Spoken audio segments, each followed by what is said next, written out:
Entonces, sí es importante que para poder garantizar un año 2026 de maravilla, sí o sí debemos de garantizar primero un cierre espectacular del 2025. Por eso mi comentario, maestro José Antonio, bienvenido.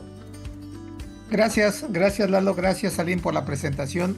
Bueno, pues yo me siento halagado de que mi querido amigo Lalo me haya tenido considerado para este evento, en donde esperemos que nos vaya muy bien y desde luego, pues bienvenidos a todos. De verdad que me siento honrado de estar con ustedes. Un primer comentario es que derivado del famoso Plan Maestro 2025, la autoridad está haciendo dos cosas que para todos nosotros no son nuevas. La primera es, va a hacer énfasis en el tema de fiscalización y por otro lado va a incrementar la recaudación.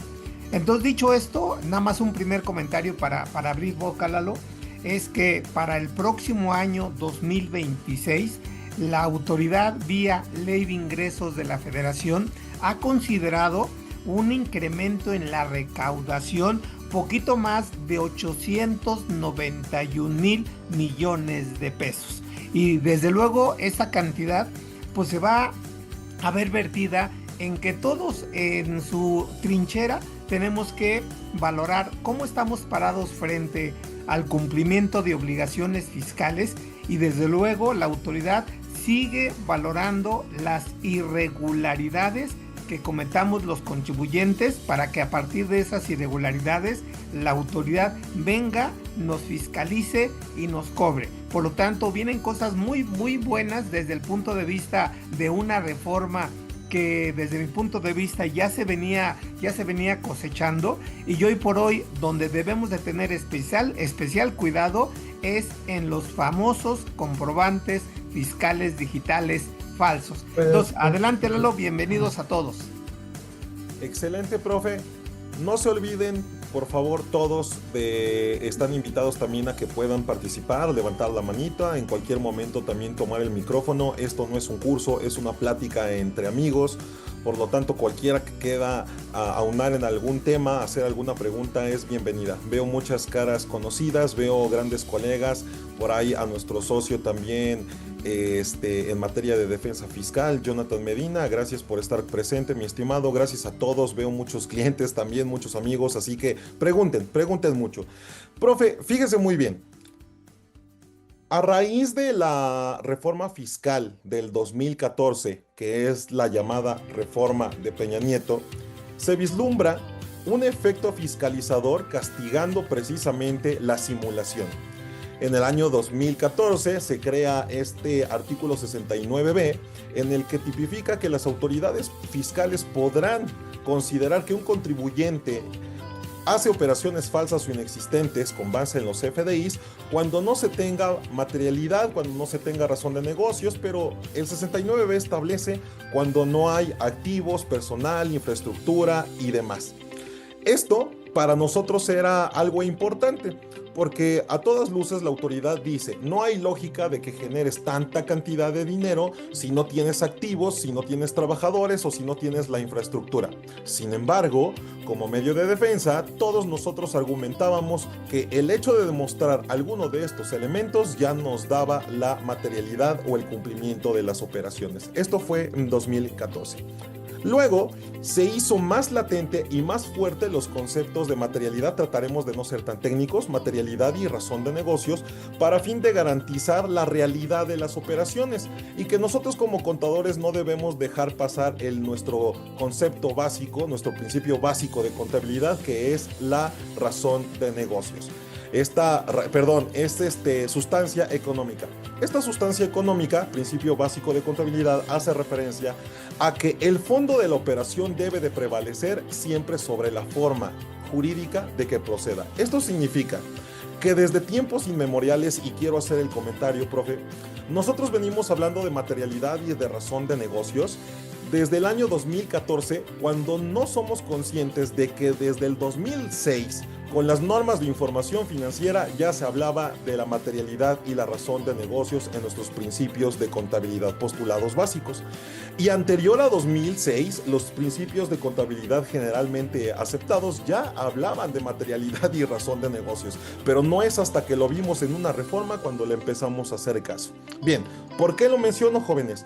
Porque después, cuando se menciona de comprobantes fiscales que amparan operaciones falsas o inexistentes, se hablaba de un concepto que es comprobantes falsos, los cuales más adelante entraremos en materia, pero la autoridad fiscal dijo, perseguíamos una actividad que es incorrecta, por no decir un delito, el cual es darle valor probatorio a CFDIs que no cuenten con la materialidad o la razón de negocios. Y para la autoridad para 2026 es más fácil decir, bueno, si no existía, pues hagamos que exista. Por lo tanto, hoy tenemos, según el paquete económico, en reformas al Código Fiscal de la Federación, el concepto de comprobantes falsos. Y de aquí podemos desatar un sinfín de comentarios. Me regreso un poquito al inicio, profe, como para darle un poquito de orden y a ver sus comentarios y el impacto que va a representar para nosotros es, de conformidad con la Ley de Ingresos de la Federación, vamos a tener un impacto económico en nuestros bolsillos como empresarios y es cuando nosotros tengamos esta actividad de no pagar los impuestos en tiempo y forma. De por sí ya teníamos unas tasas bastante interesantes, pero hoy por hoy, profe, hoy se hace más agravante. Hoy el impacto económico es más grande según propuesta en el paquete económico. Sí, correcto. Nada más precisando, amigos, y ahorita ya entramos en materia porque el tema da para mucho. En base a lo que dice el contador Lalo, debo de comentarles lo siguiente. Hoy la autoridad desde hace algunos años ha querido implementar en la ley del impuesto sobre la renta algunos requisitos que debemos de cumplir precisamente para acreditar la materialidad, que curiosamente el concepto de materialidad no viene establecido en el cuerpo ni del Código Fiscal de la Federación ni en la ley del impuesto sobre la renta. Y eso ha desatado en redes sociales un sinnúmero de comentarios diversos. Yo me inclino con la intención de que, y también lo he publicado en mis redes sociales, donde la materialidad, cuando es un servicio real, obviamente se da de manera automática. ¿Por qué razón? Porque realmente estoy prestando el servicio, quizás haya bitácora, quizás haya viáticos, quizás haya una minuta, quizás haya un seguimiento, quizás haya fotos, videos, etcétera, planteamientos, y eso en la práctica indica que es una cuestión material. Sin embargo, Lalo, hay que verlo desde el punto de vista de la autoridad, en donde en atención al abuso, déjame decirlo así de esa manera, en base al abuso que han hecho algunos contribuyentes, la autoridad ha implementado en los últimos años un acuerdo no vinculatorio que es el acuerdo 44 diagonal impuesto sobre la renta. Y lo menciono, amigos, porque en ese acuerdo no vinculatorio la autoridad dice que más allá de que se tenga el comprobante fiscal, mientras no se acredite que realmente el servicio se está prestando, ese servicio no se le puede dar efectos fiscales, es decir, no se puede deducir y no se puede acreditar el IVA. Sin embargo, hoy por hoy, pues eso tiene mucho que ver con el tema hoy que se reforma el artículo 29 letra A, donde ya lo veremos con calma, donde hay una trilogía que también ha despertado muchas inquietudes en todo este esquema fiscal, que los conceptos que deben tenerlos muy presentes son que deben de ser actividades existentes, actividades verdaderas y actos jurídicos reales. Porque el tema central de todo esto, que se deriva a propósito, Lalo, de la reforma al artículo 19 constitucional, exactamente en diciembre del año 2024, donde se habla de delitos dolosos que ameritan prisión preventiva. Y ahorita quizá, antes de entrar a cuadro, me di la tarea de ver algunos antecedentes, que creo que por ahí puede ser la línea, Lalo, de que para defendernos tenemos que recurrir a instancias internacionales como pudiera ser la Comisión Interamericana de Derechos Humanos, y desde luego también considerar que ya hay alguna jurisprudencia donde se ha declarado la inconstitucionalidad de la prisión oficiosa. Ahora, cierro el comentario diciéndote que también la autoridad, yendo un paso adelante, está incrementando un artículo que no debemos de pasar por alto, que es el artículo, si no mal recuerdo, el artículo 115 bis, en donde en ese artículo, de manera puntual, amigos, dice que si frente a cualquier procedimiento que la autoridad haga, si se declaran hechos reales o documentación falsa, obviamente aquí puede ser prisión que puede ir de 3 años a 6 años de cárcel. Así es que aguas cuando estemos en el famoso PAE, en donde la información tiene que ser real, transparente, para que no tengamos esa contingencia, Lalo. Sí, lo hemos platicado en muchas ocasiones, colegas, que la autoridad fiscal, las acciones que está realizando son sí fiscalizadoras, son intimidatorias. Antes se hablaba de un terrorismo fiscal. Hoy entiéndase intimidación fiscal, y lo digo por lo siguiente, porque realmente en procedimientos penales son muy pocos los casos que se conocen. Sin embargo, estas acciones que realiza la autoridad a todas luces provocan incertidumbre y miedo a todos los contribuyentes. Entonces, vamos a ir aventajando sobre algunos puntos finos que se han estado estableciendo en este paquete económico. Principalmente hay cambios en materia de ley de ingresos de la Federación, hay cambios en materia de código fiscal de la Federación, de hecho los más importantes, cambios en materia de IEPS, en donde vamos a ver temas interesantes como por ejemplo estos nuevos impuestos a los videojuegos, ¿no? A los videojuegos que son violentos, y situaciones que son sui generis, los cuales vamos a comenzar a platicar. Recuerden que pueden preguntar en todo momento. Y entonces, maestro, regresando a la ley de ingresos de la Federación, el impacto económico sobre la modificación o sobre el incremento a las tasas de recargos, sobre este porcentaje que se veía manejando primeramente en 1.13, luego 1.47, y hoy, profe Toño, ¿qué tenemos? Sí, miren, amigos, hoy la autoridad, como bien lo hemos dicho, tiene la intención de incrementar la recaudación a toda costa. Y es un ejemplo el que acaba de mencionar Lalo, porque si checan la ley de ingresos de la Federación de manera puntual, en el artículo 11, se habla de un incremento en la tasa de recargos por prórroga y desde luego por mora, en donde estábamos hablando originalmente de una tasa de recargos por prórroga de 0.98%, que si le adicionamos el 50% en los términos del artículo 21 del Código Fiscal de la Federación, obviamente se iba a 1.47, que esa tasa es la que tenemos hasta el día de hoy, 2025. Sin embargo, con la reforma se propone incrementar la tasa de recargos de 0.98 a 1.38 en caso de prórroga. Y si le adicionamos el 50%, que así lo establece el código, vamos a tener una tasa de recargos del 2.07% de manera mensual.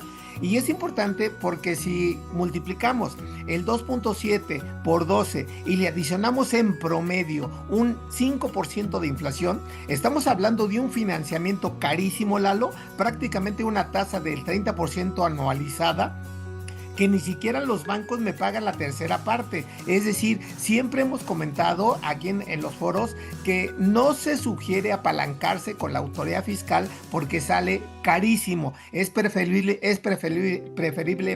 inclusive solicitar un préstamo para pagar la carga fiscal y desde luego no tener la contingencia de pagar estos recargos. Que alguien puede decir, oye, pero al final del camino los recargos los puedo hacer deducibles, sin tema. Sí son deducibles, pero finalmente son demasiado agresivos, si me permiten el comentario. Entonces, el fundamento, Lalo, artículo 11 de la Ley de Ingresos de la Federación para el año 2026.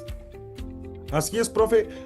Profe Toño, respecto de esto me lanzan una pregunta sobre si se mantiene para estos efectos el plan de regularización fiscal, o hasta cuánto se tiene para poder, en este orden de ideas, regularizarnos, y si tiene algún efecto con respecto a las tasas de recargos actual. Ok. Es muy buena pregunta, Lalo, y ya entrando en materia, yo también lo dije en mi canal de YouTube, le dije, es muy probable que se vuelva a implementar el programa de regularización fiscal. Ahora, para el próximo año tiene algunas bondades mayores a las que tenemos al día de hoy. Primera bondad, Lalo, pueden hacerse acreedores a ese beneficio personas físicas y personas morales en tres supuestos. Básicamente que tengan contribuciones a su cargo de manera propia, hablo del impuesto sobre la renta, de manera retenida, hablo de retenciones en sus diversas modalidades, y de impuestos trasladados, hablo por ejemplo del IVA y del impuesto especial sobre producción y servicios. Entonces, ahí está un primer dato. Otro segundo dato es que el programa para el 2025 nada más consideraba contribuyentes con ingresos hasta 35 millones de pesos. Hoy el ingreso se sube a 300 millones de pesos que hayan tenido en el año 2024. Y luego entonces el beneficio va a ser de los impuestos que tenga del 2024 hacia atrás, ¿de acuerdo? Para que tenga estas bondades. ¿Queda claro? Ahora, es importante también el comentario porque la bondad también de este programa de regularización, que así se llama, va a constar en que no vamos a pagar tres conceptos básicos. Primero, multas. Segundo, recargos. Y tercero, gastos de ejecución. Vamos a pagar solamente el principal actualizado. Entonces creo que es una buena bondad para que los contribuyentes que estén en ese supuesto, que inclusive pueden tener ya créditos fiscales firmes del 2024 e inclusive pueden estar en proceso de un pleito con la autoridad, un medio de defensa, entonces sí pueden tener derecho. La cuestión es que se desistan de ese medio de defensa. Gracias, profe. Un pequeño comercial. Nos están informando que muchos colegas no han podido entrar. En este momento les comento que ya se actualizó el Zoom. Por ahí tuvimos un temita en donde solo daba acceso hasta 100 personas. Podrían apoyarme, equipo, podrían apoyarme colegas que nos están escuchando a informar en los grupos que ya se pueden conectar. Ya tenemos la autorización para entrar hasta 1000 gentes, ojalá se llene. En un momento, profe, se llegó a 100 y ahí se cerró, pero bueno, ya se irán poco a poco. Y qué bueno por una parte, pero ya está solucionado.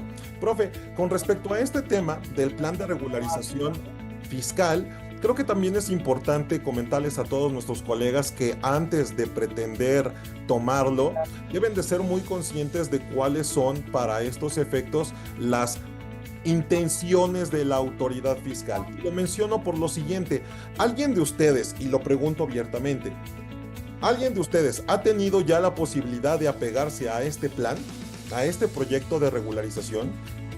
Y lo comento por lo siguiente, jóvenes, porque primero que nada, no te puedes apegar a este plan nada más porque sí, hay que solicitar una autorización.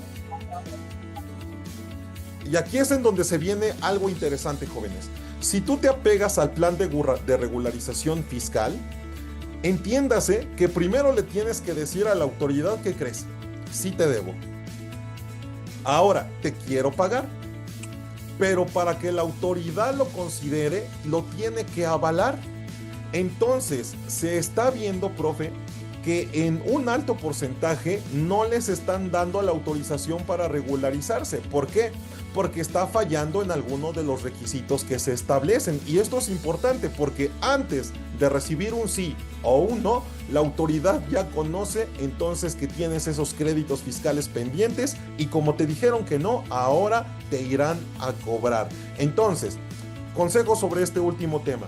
Si quieren ser ciudadanos ejemplares, si quieren apegarse a este plan de regularización fiscal, entiéndase que deben de pagar el impuesto. No hay manera de negociar algún porcentaje. Se paga el 100% de los impuestos y la autoridad simplemente nos va a apoyar con multas y con el tema de recargos. Esto es importante porque para tal efecto ya deberían de tener el conocimiento, uno, sobre qué es lo que debo, créditos e impuestos y demás, y número dos, sobre cuánto es lo que realmente estoy dispuesto a pagar, porque en este orden de ideas debería de ser todo. tengan mucho cuidado porque la autoridad fiscal está rechazando muchas solicitudes, pero ya conoce entonces cuáles son tus pendientes, profe. Hasta aquí este comentario. Sí, nada más abundando, Lalito, para que lo tengan presente, estamos hablando del proyecto de reformas 2026 y este programa de regularización viene establecido en el artículo 22 transitorio de la Ley de Ingresos de la Federación. En este año es el 34 para que no se pierdan. Y por nuestra experiencia, prácticamente todo lo que estamos platicando es una realidad que quede para el próximo año. Ahora, este programa también incluye algunos impuestos de comercio exterior para que también lo vayan considerando. Y desde luego, como bien decía el contador Eduardo, si son contribuyentes que no están, digamos, transparentes o cumplidos en materia fiscal, que puedan tener la comisión de un delito, que puedan estar en el 69B, por ejemplo, pues desde luego no van a tener este beneficio de este programa. Sin embargo, bueno, pues la intención es alinearse con la autoridad fiscal, porque con las reformas yo percibo, Lalo, salvo tu mejor opinión, que la autoridad viene para el próximo año con todo, inclusive ha habido para ir viendo otros temas, ha establecido, que para mí es una novedad, un programa también para que puedan retornar o ingresar recursos del extranjero. Pero bueno, ahorita lo platicaremos. Sí, la repatriación de capitales. Exacto. Excelente, profe. Entonces, como primero de los puntos, jóvenes, hoy no pagar los impuestos para 2026, así como está el paquete económico, va a salir muy caro porque estamos quedando en una tasa de 2.07. Eso es grave. Bien, por aquí tenemos otra pregunta, profe, y es precisamente relativo sobre los estímulos. Dice, hola, buen día. Si me quiero regularizar para la condonación de recargos y actualizaciones, ¿también debo de avisar a la autoridad fiscal? Sí, claro. Recuerden que por eso mencionaba el fundamento, artículo 22 transitorio, establece que para que yo me pueda... A ver, algo pasó, Lalito, y si no, para que... Ya lo arreglé.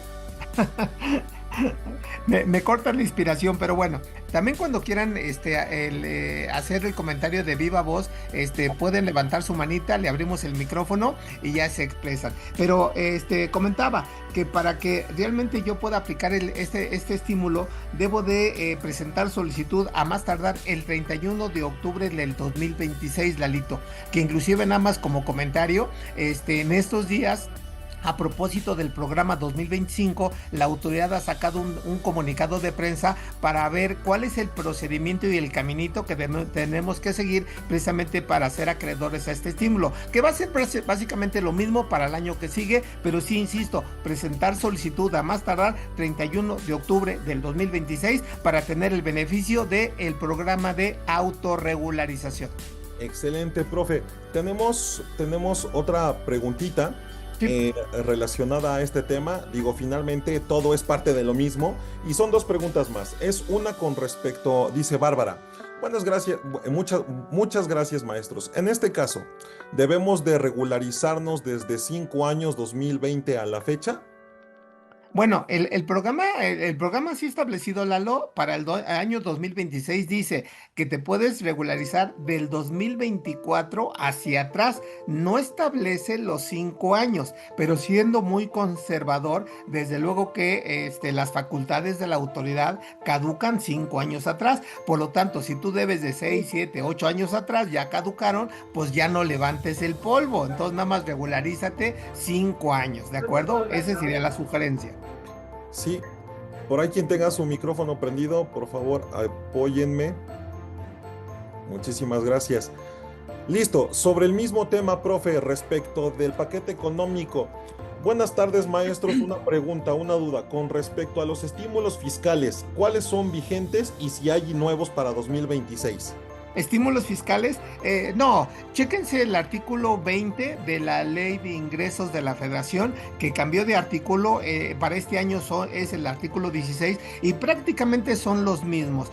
Voy a mencionar algunos. El estímulo fiscal para todo el sector de autotransporte, hablo por ejemplo del diésel, que de acuerdo a los kilometrajes recorridos multiplican por la cuota que viene establecida en el artículo 2 de la Ley del Impuesto Especial sobre Producción y Servicios, beneficio y lo pueden acreditar contra el impuesto a la renta causado. Sin embargo, pues ese estímulo se va a considerar como ingreso acumulable. Otro ejemplo que también se desprende del artículo 20 es el estímulo fiscal por pago de casetas, Lalo, que acumulan el 50% del estímulo y lo pueden acreditar el 50% del estímulo. También hay un estímulo para aquellos contribuyentes que enajenen libros, revistas y periódicos con ingresos hasta 6 millones de pesos, donde pueden tener un estímulo del 8% del costo de adquisición de los libros. ¿Me explico? Ok, bueno, entonces, contestando la pregunta, remítanse al artículo 20, pero prácticamente son los mismos estímulos fiscales que hemos trabajado año con año de la Ley de Ingresos de la Federación, Lalo. Excelente, profe. Tenemos una preguntita que dice, bueno, no tiene nombre, solo dice iPhone, dice, y para pegarme a dicho programa, ¿hay alguna restricción en cuanto a los ingresos que obtuve en esos años? Ya lo platicaba Lalo, que la condición es que pueda tener ingresos hasta 300 millones de pesos en el año 2024. Para este año son 35 millones de pesos. Entonces, creo que es donde hay alguna holgura para muchos contribuyentes que podían aplicar el estímulo, pero por los ingresos ya no podían. Entonces, con esto se abre un esquema mayor para que puedan aprovechar el beneficio. Excelente, excelente, profe. Entonces, vamos a continuar, profe. Algunos de los temas también de novedad respecto del paquete económico, ya les vamos a dar tiempo, por favor, para que también hagan sus preguntas. Es sobre algo que fue un boom en redes sociales, profe Toño. El boom sobre que sale en los periódicos, que sale en redes sociales, y es respecto al comentario de que hoy ahorrar en instituciones bancarias te va a salir más caro, y me refiero a la retención por intereses pagados por instituciones del sistema financiero. Ok, muy buen tema, ¿eh? Esta pregunta se desprende, amigos, para que lo vayan apuntando, se desprende del artículo 24 de la Ley de Ingresos de la Federación. Entonces, es importante el comentario porque va dirigido para todos aquellos contribuyentes que puedan tener inversiones en las instituciones del sistema financiero, donde al día de hoy la tasa de retención es el 0.50% sobre el monto de la inversión. Para el próximo año se propone que sea una tasa del 0.90% sobre dicho monto. Entonces, observen que prácticamente están duplicando la tasa de retención. Sin embargo, deben de considerar lo que establece el artículo 135, Lalo, de la Ley de Renta. ¿Por qué razón? Porque recuerden que ese artículo dispone que si yo tengo ingresos de intereses reales que no rebasan hasta 100,000 pesos, puedo no presentar declaración anual, ¿de acuerdo? Sin embargo, mi comentario es, toda vez que la retención es sobre el monto de la inversión, y tú acumulas el interés real, entonces haz el ejercicio porque puedes acumular un interés real en donde el impuesto puede ser muy pequeño, acreditas el impuesto retenido y te puede dar un saldo a favor, considerando también que puedes ingresar deducciones personales o estímulos fiscales, porque mucha gente dice, bueno, pues voy a pagar más retención, pero el impuesto es definitivo. Bueno, si lo trabajan así, el impuesto se va a perder. Ahora bien, la misma autoridad ha establecido, que ya venía Lalo, que ahorradores pequeños, pero muy pequeños, con un ahorro hasta de 206,000 pesos, estarán exentos de cualquier retención. Pero bueno, pues imagínate, un ahorro de 206,000 pesos se me hace ridículo. Pero bueno, pues ahí está el incremento en la retención, y el gobierno federal, inclusive lo ha dicho Lalito, en la exposición de motivos, que no iba a haber incremento a los impuestos. Entonces, bueno, pues yo no entiendo cómo se puede entender esa frase. Pero bueno, ahí está el comentario. Que aquí claramente es el primer ejercicio de incongruencia, porque hablan de que no hay incremento en los impuestos, ¿cómo no?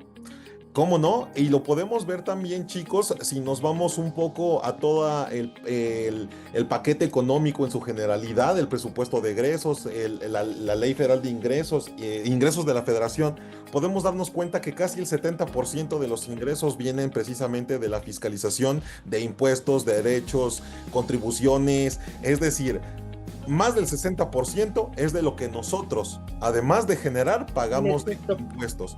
Profe, también aquí hay otra pregunta adicional respecto sobre, supongo que es respecto de los estímulos fiscales, si hay algún cambio o modificación o a qué se refiere. Dice, para los chatarreros, ¿hay estímulo fiscal? Soy persona física.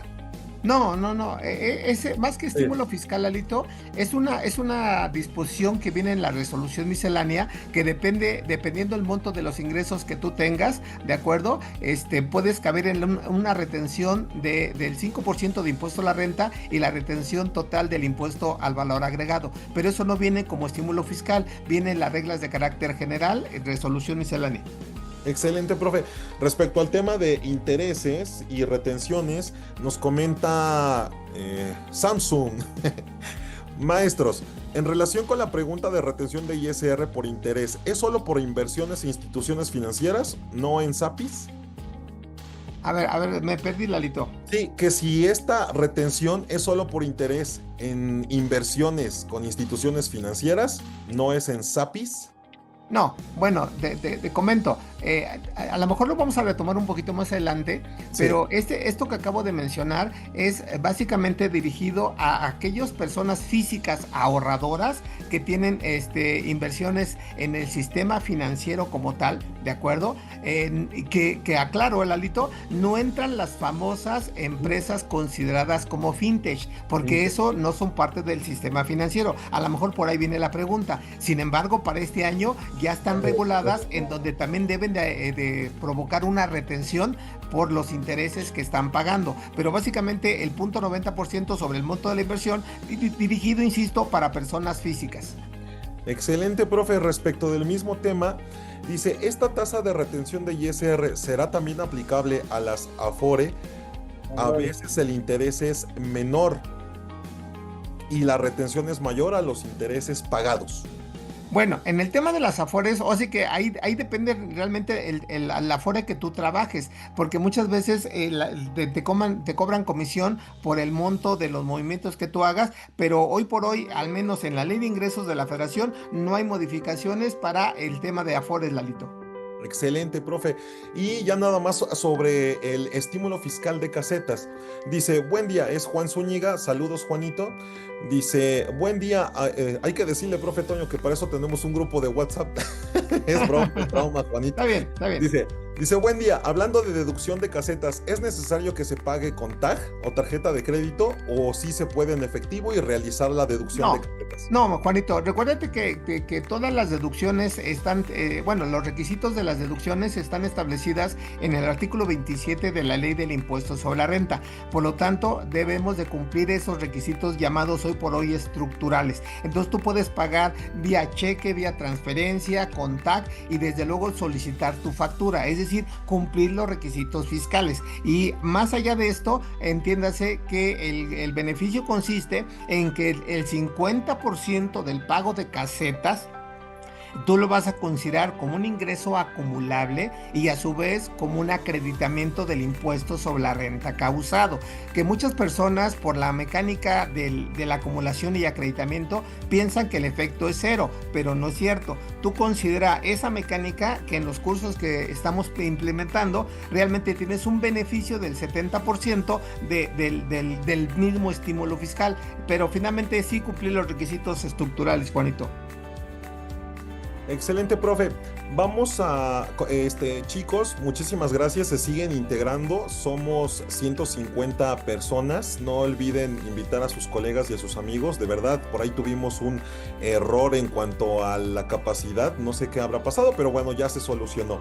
Vamos a hacer algunos comentarios, profe, respecto de temas súper interesantes. Por ejemplo, la retención por enajenación de bienes mediante plataformas tecnológicas, que es un temazazo, así como la retención de IVA a plataformas tecnológicas de intermediación nacional y extranjeras. Y lo comento ¿por qué? Porque nos gustaría que el grueso de esta plática son precisamente los cambios, modificaciones, adiciones al Código Fiscal de la Federación, lo cual lo dejaremos en nuestra segunda hora que ya llega en 15 minutos. Entonces, lo relacionado al Código Fiscal de la Federación lo tomaremos en nuestra segunda hora. Al terminar esta primera hora, hacemos dentro de 10 minutos, profe Toño, un descanso para tomar agua, para que puedan ir al sanitario de 5 o 10 minutitos máximo, ¿sale? Entonces, profe Toño, respecto a estos nuevos, este paquete económico, Se contempla una retención del 4% a las personas morales que obtengan ingresos por la enajenación de bienes y prestación de servicios mediante plataformas. Sin embargo, hay una adición del 20% y Ujú, entonces la pregunta es, ¿y ujú. esto cómo se come? ¿Y esto Ok. con qué se come, profe? Bueno, lo que acaba de comentar el contador Lalo, siendo muy, digamos, institucional, por decirlo de alguna manera, viene regulado en la Ley de Ingresos de la Federación, básicamente en el artículo 27.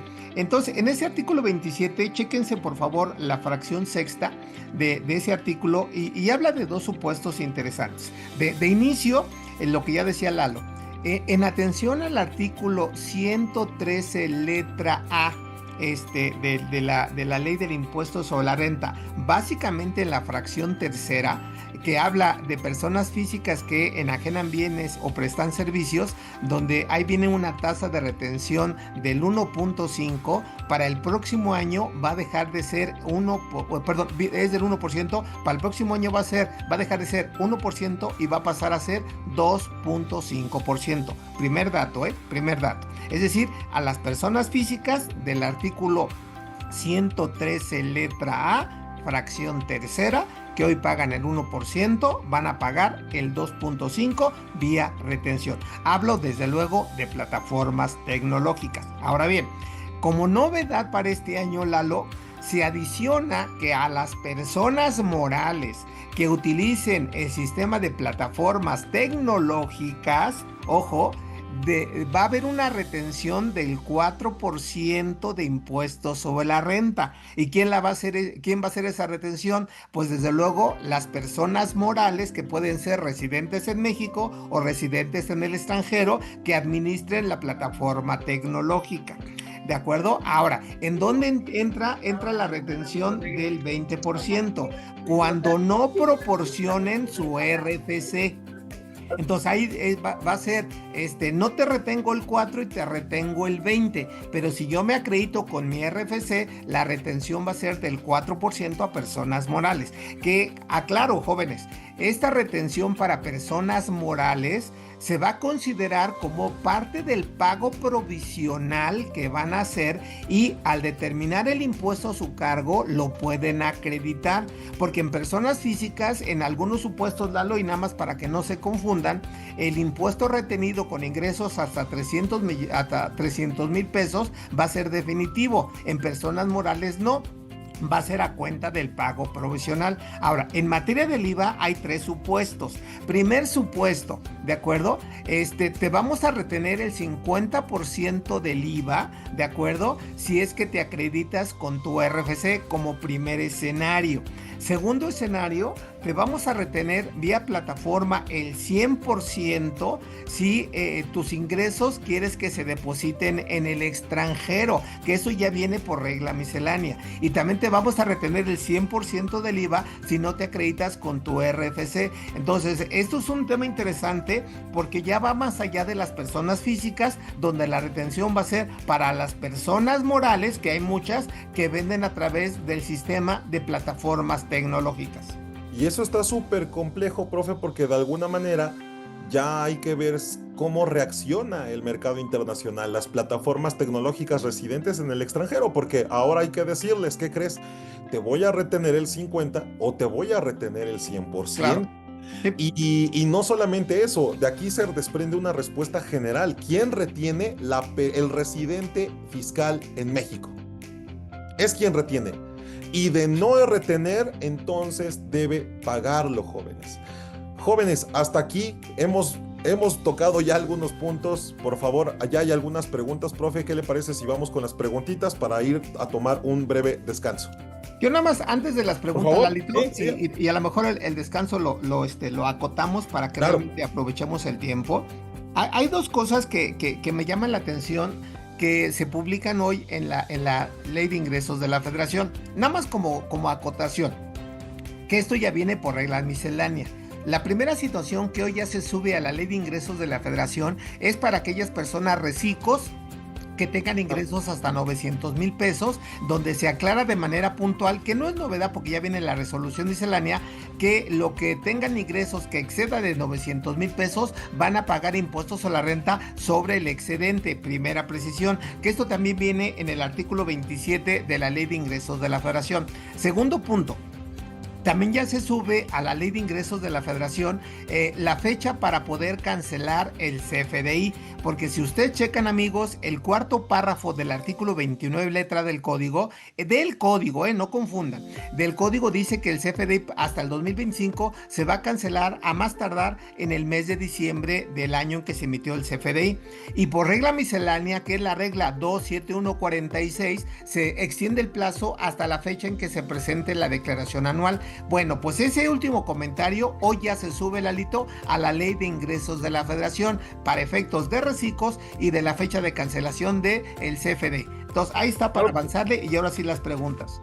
Claro que sí, profe. Y sobre este comentario de reciclos, ¿por qué de una vez no tocar el tema sobre que ya se sabía, ya se conocía la no obligatoriedad de la presentación de la declaración anual? Muy bien, es importante el comentario, amigos, porque es curioso, Lalo, que estos comentarios, yo siempre he dicho, ¿por qué no se reforma la ley del impuesto sobre la renta y por qué viene vía ley de ingresos de la Federación? Pero bueno, un dato curioso que espero que no les confunda, que en la ley de impuesto a la renta sigue vigente el artículo 113F, que obliga a las personas físicas a presentar declaración anual. Sin embargo, por regla miscelánea, y si no me equivoco, la regla 313.7 lo releva de presentar declaración anual, regla miscelánea. Bueno, pues se modifica el artículo 17H bis en la fracción primera, Lalo, donde es una causal para restringir el certificado de sello digitales para reciclos, en donde establece dos supuestos. Primer supuesto es que dejen de presentar declaraciones provisionales o definitivas por 3 meses o más consecutivos o no. Y venía, bueno, hasta el 2025, o que dejen de presentar declaración anual. Esa última referencia se cancela para el 2026, en atención a que los reciclos, de acuerdo, ya no están obligados a presentar declaración anual. Pero insisto, no se confundan, la ley de impuesto a la renta sigue estableciendo la obligación. Ahora, nada más como valor agregado, Lalo, que ya venía como una propuesta para el 2025, hoy se vuelve a retomar. Chéquense el artículo 83 del código, donde a reciclos que no emitan comprobante fiscal, que pueden tener ese supuesto, ya se baja la multa, como en su momento a los RIF, régimen de incorporación fiscal, ¿de acuerdo? Entonces también es un tema interesante que tienen que analizar. Entonces ahí está lo referente a reciclos, mi estimado Lalo. Sí, gracias, profe. Bueno, aquí tenemos algunas preguntitas y dice... regresando al tema de retenciones, ¿la retención solo es para personas físicas? Yo creo que estamos hablando de la retención de intereses pagados por instituciones del sistema financiero. Dice, ¿la retención entonces solo es para personas físicas? Sí, desde luego, sí, Sí. así como viene planteado, sí, Lalito, es para personas físicas, ¿de acuerdo? Sin embargo, insisto, no se confundan para las empresas hoy consideradas como fintech, que son empresas de financiamiento colectivo, donde ahí va a haber una retención del 20%, ojo con esto, del 20% sobre los intereses que pagan, ahí sí, a personas físicas y morales, Lalito. Entonces son dos escenarios totalmente diferentes. Sí, debemos de estar en todo, profe. Alguna de las modificaciones, alguna de las actualizaciones que se da, ya lo mencionábamos, profe Toño, al inicio, es sobre este beneficio fiscal para las personas físicas y morales que retornen o ingresen recursos que mantienen fuera del país hasta el 8 de septiembre, en donde se maneja este beneficio a la repatriación de capitales, profe Toño. Entonces, bueno, adelante, Lalito. No, simplemente mencionarles que mediante disposición transitoria se otorga también un beneficio a las personas físicas y morales que retornen recursos hacia el país siempre y cuando se hubieran mantenido en el extranjero hasta el 8 de septiembre.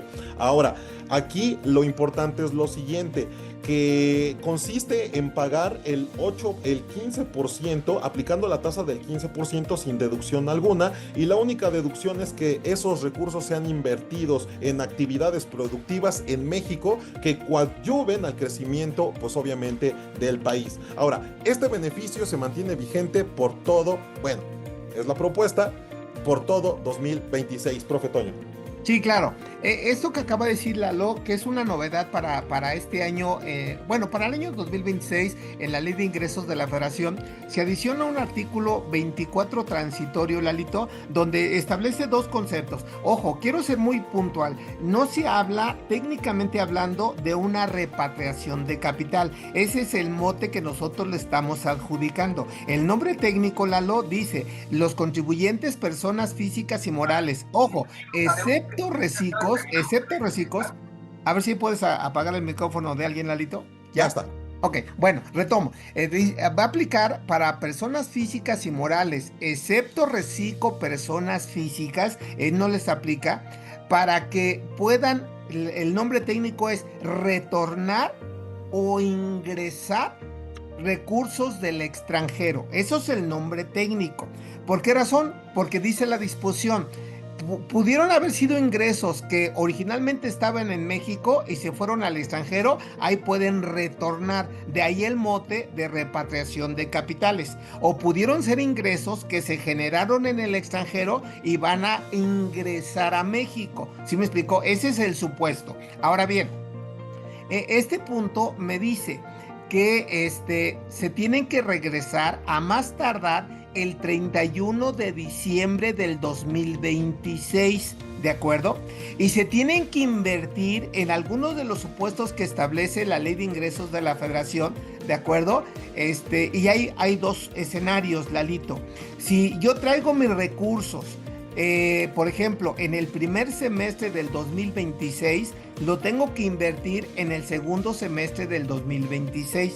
Y si yo traigo mis recursos del extranjero el segundo semestre del 2026, los tengo que invertir a más tardar el primer semestre del 2027. Ahora, ¿en qué supuestos se tienen que invertir? Vean, en empresas, personas morales. Pero aquí hay un dato curioso.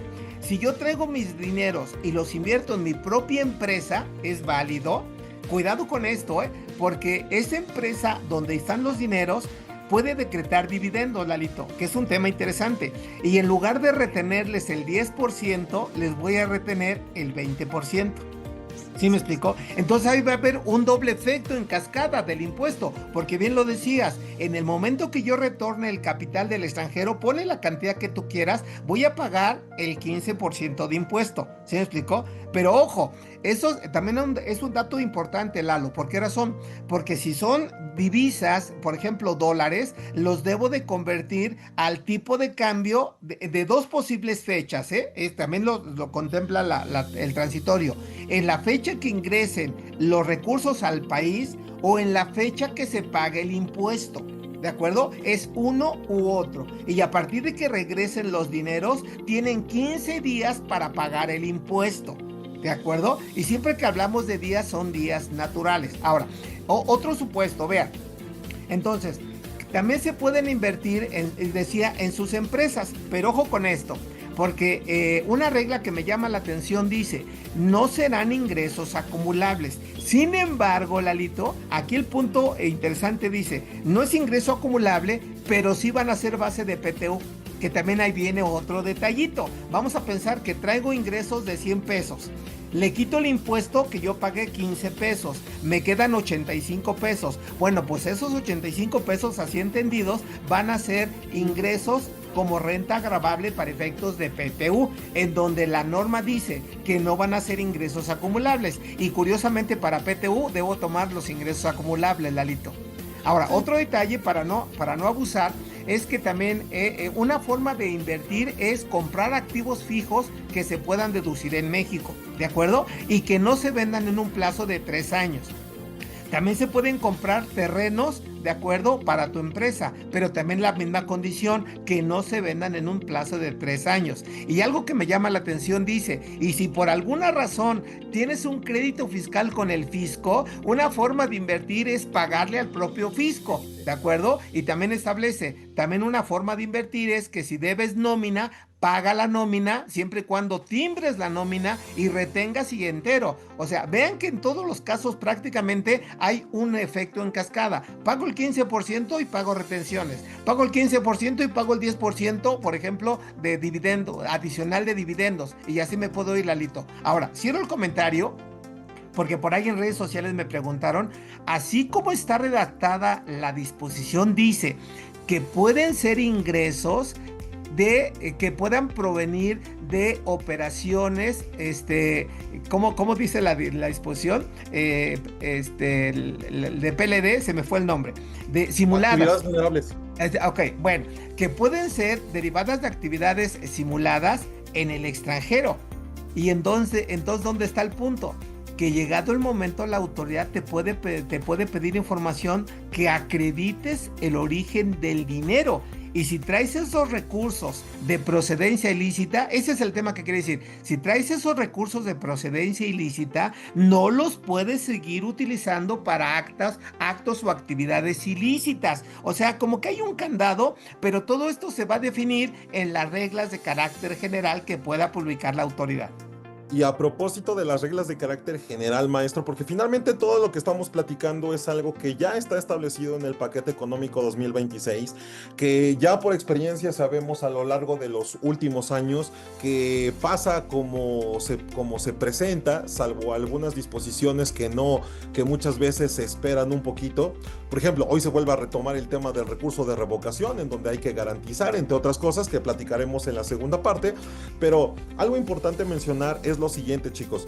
Nosotros cuando queremos apegarnos, por ejemplo, a este plan de regularización fiscal, debemos de leer la letra pequeña. Y lo menciono ¿por qué? Porque a propósito del comentario que hacía el maestro José Antonio González Castro respecto del retorno de capitales, entiéndase que debemos de cumplir una serie de requisitos fiscales o una serie de requisitos administrativos. Dentro de estos requisitos, para poder considerar que van a ser mediante reglas de carácter general, seguro, porque ya se está planteando así una iniciativa, seguro viene sí o sí el hecho de enterar del residente en el extranjero con respecto de México, profe, el beneficiario controlador. Ahora, profe Toño, ¿cuál beneficiario controlador, chicos? Adivinen, son los dos. Para efectos del Código Fiscal de la Federación residente en México, y maestro José Antonio, para efectos de PLD, tratándose de residentes en el extranjero. Y recordemos que en el mes de julio de este año 2025 tuvimos una reforma, que por cierto hay una pregunta al respecto, profe, si quiere la tomamos de una vez y si no en la segunda parte, respecto de comentarios a esta reforma de materia de PLD. Pues si quieres suéltala de una vez, Larito, la preguntita. Sí, si hay cambios para 2026 en materia de PLD. Bueno, no, los cambios ya se dieron, mis amigos. Ya se dieron. Sí, claro, la autoridad ya se anticipó en esos cambios. Bien decía Lalo, se publicaron, si no me equivoco, el 16 de julio de este año, en donde realmente ya se establece de manera puntual en qué casos se tiene que presentar como avisos de operaciones vulnerables ante el SAT, obviamente el cliente o el beneficiario, y en dado momento la persona que se considera como beneficiario controlador, en donde en algunos casos coincide con el beneficiario controlador del Código Fiscal de la Federación para efectos de PLD, pero la parte importante, Lalito, es que entiéndase que beneficiario controlador, tanto para efecto fiscal como para efectos de PLD, es la persona que va a disfrutar, que va a gozar, que va inclusive a adquirir los bienes que se dan derivados de operaciones vulnerables. Alguien decía en su momento, y creo que por ahí es la línea, vamos a pensar, por ejemplo, que compro un bien inmueble, yo persona física o yo persona moral, ¿de acuerdo? Entonces, la compra-venta de operaciones, de bienes inmuebles es una operación vulnerable, pero ahí no termina, porque si ese bien inmueble que yo compré se lo adjudico para que lo use, lo disfrute y demás, el socio accionista, entonces ahí se va a presentar el aviso por la persona que es el cliente usuario, mi empresa, y desde luego el beneficiario controlador, que es mi socio accionista, Lalo. ¿De acuerdo? Y en donde las cosas se van a volver interesantes, porque las multas están a la orden del día. Jóvenes, es paquete económico 2026 el tema de hoy, son 2 horas, no podemos verlo todo, pero sí como un consejo antes de irnos a tomar un receso de 5 minutos es: La autoridad va adelante, la autoridad está anticipándose a muchos temas. Uno de ellos es precisamente la reforma en materia de PLD de julio del 2025. Y solamente como para aterrizar este tema, todas sus preguntas son bienvenidas, todas sus preguntas son bienvenidas.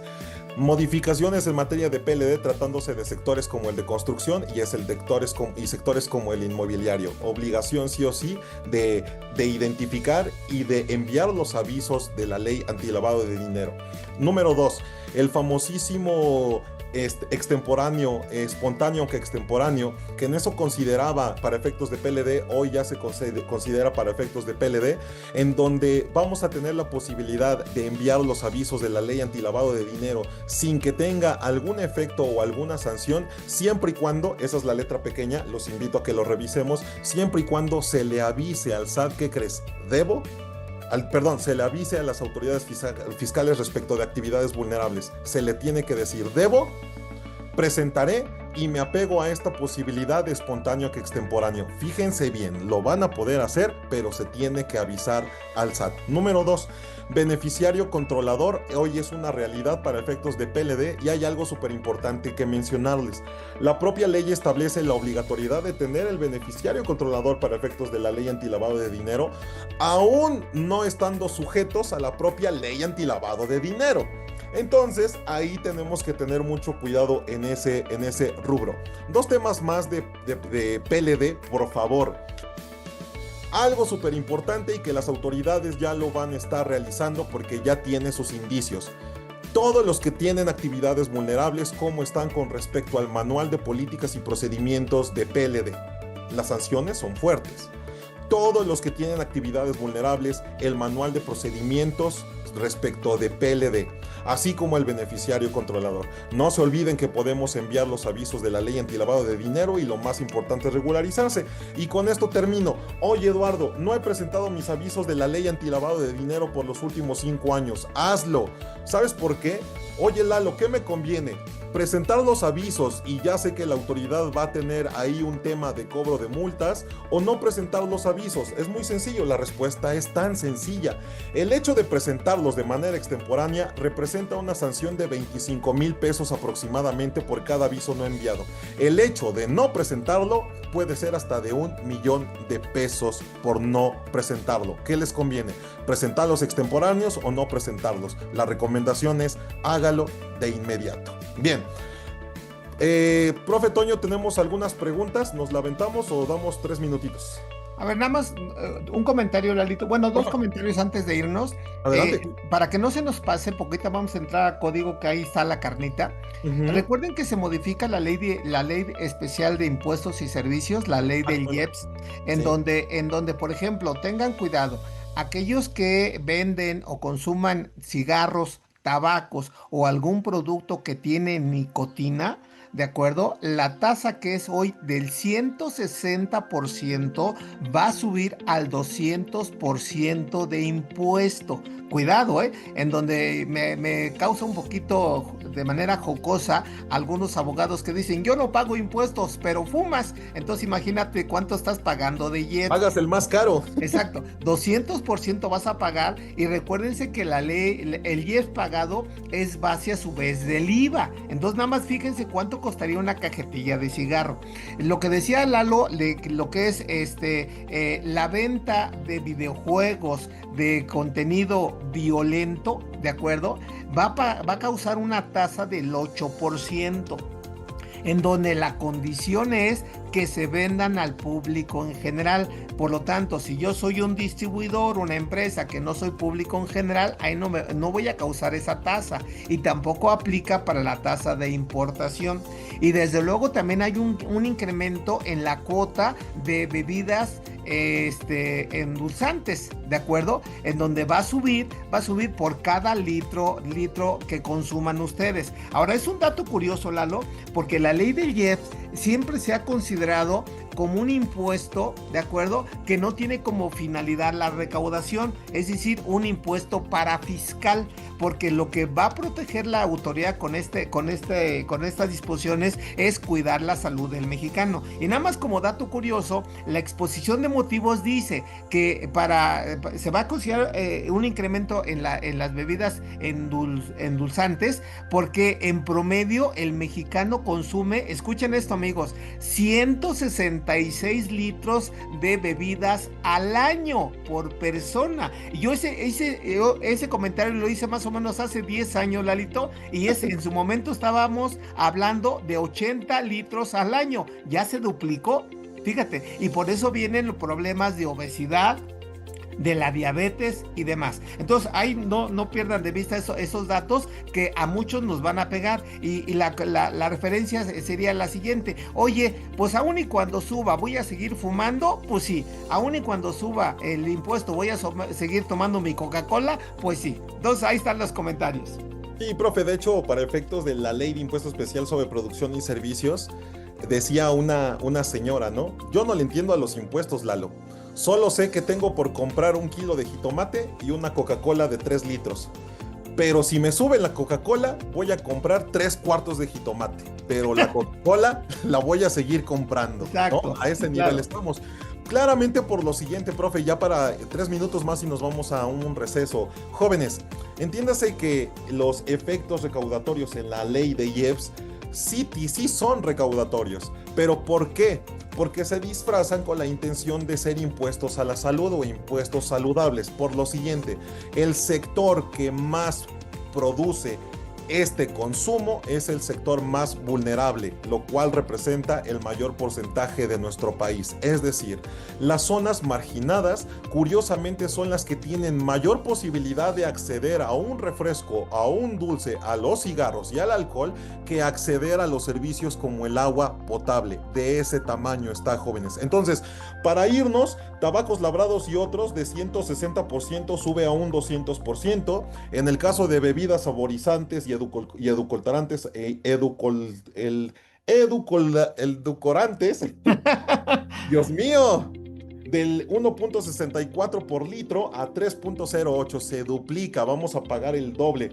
Y juego de apuestas y sorteos del 30 al 50%, así como el porcentaje adicional para videojuegos que tengan el tema de violencia. Jóvenes, son 11:10. Nos vemos 11:15, 5 minutitos para que vayan a tomar agua, vayan al sanitario y nos regresamos. No olviden, por favor, invitar a sus colegas. En esta segunda parte vienen las reformas al Código Fiscal de la Federación, en donde está la carnita. Muchísimas gracias, nos vemos en 5 minutos.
Buenos días a todos nuevamente. Espero les esté gustando la plática. Se les invita a hacer sus preguntas.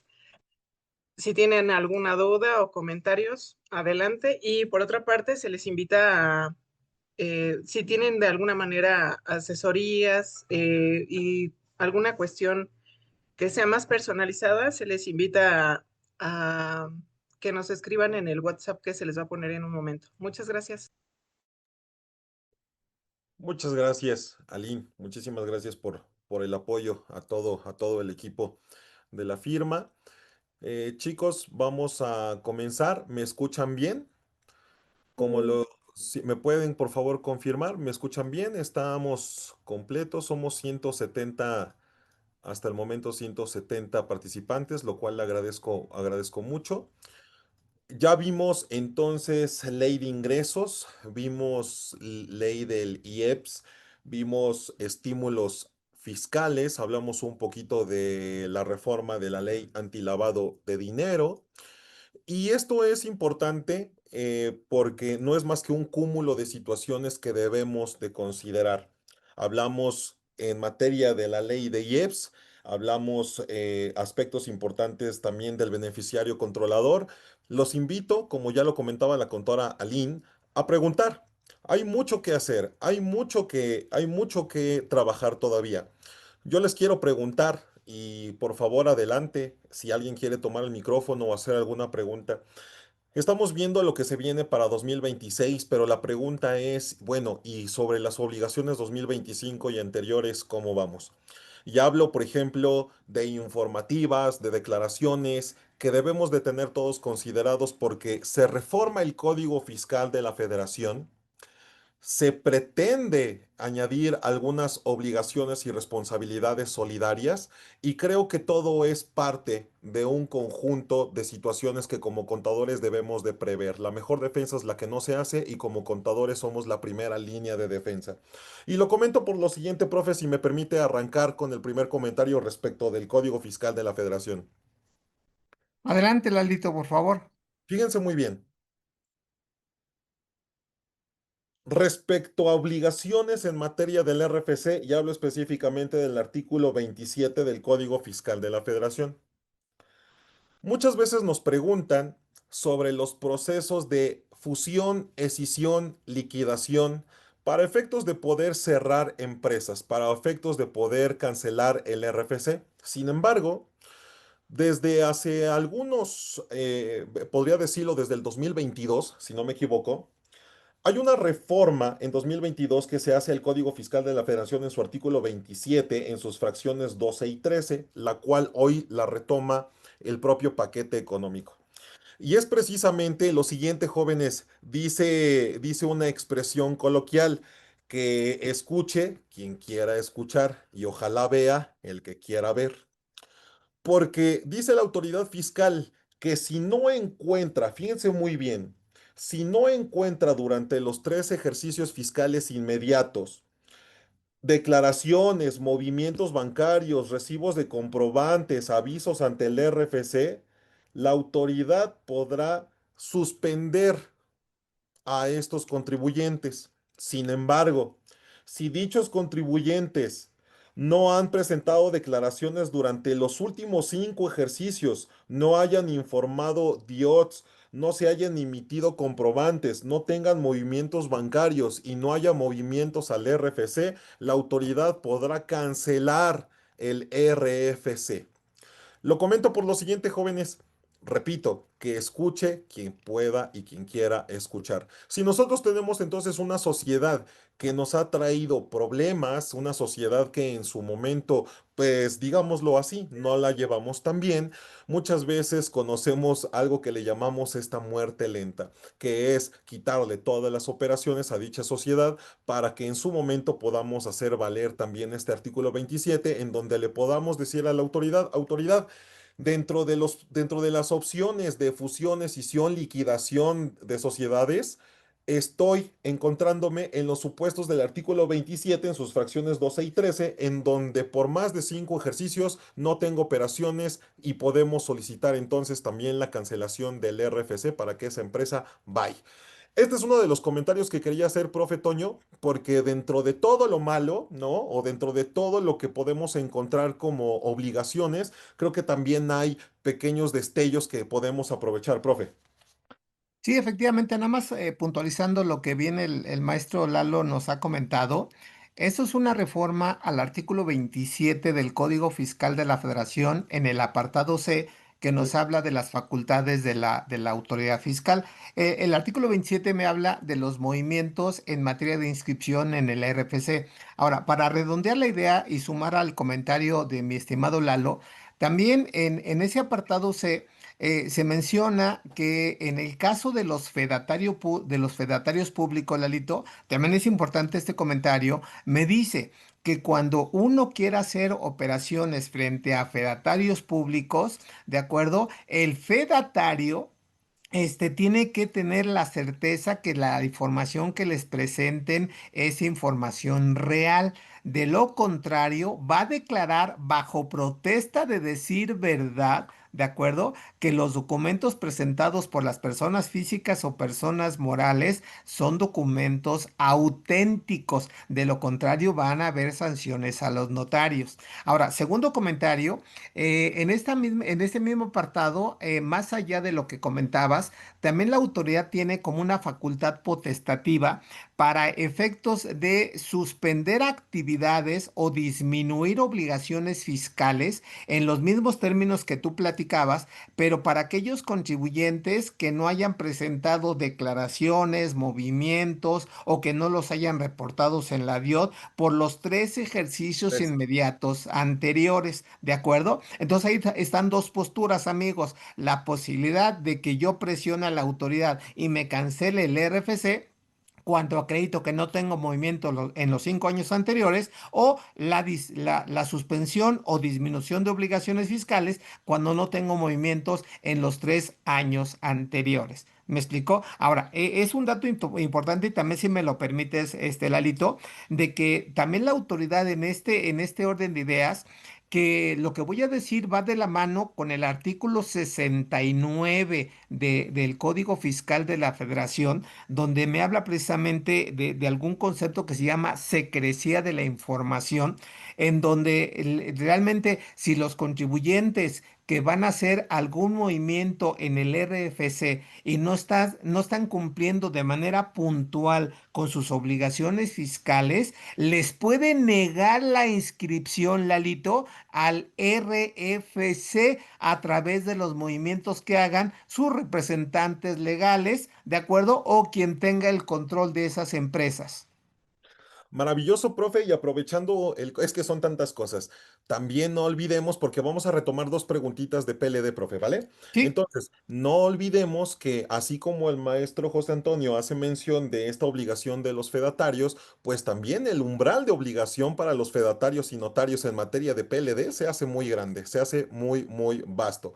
Dos preguntas en materia de PLD. Dice, sobre el PLD de los avisos extemporáneo, ¿cómo se debe de avisar de que se presentarán los avisos? Déjame decirte, L. Cruz, que lo que establece la propia reforma es que todo esto, te juro que no me estoy lavando las manos, pero así es. Se dará a conocer mediante reglas de carácter general que hoy no tenemos.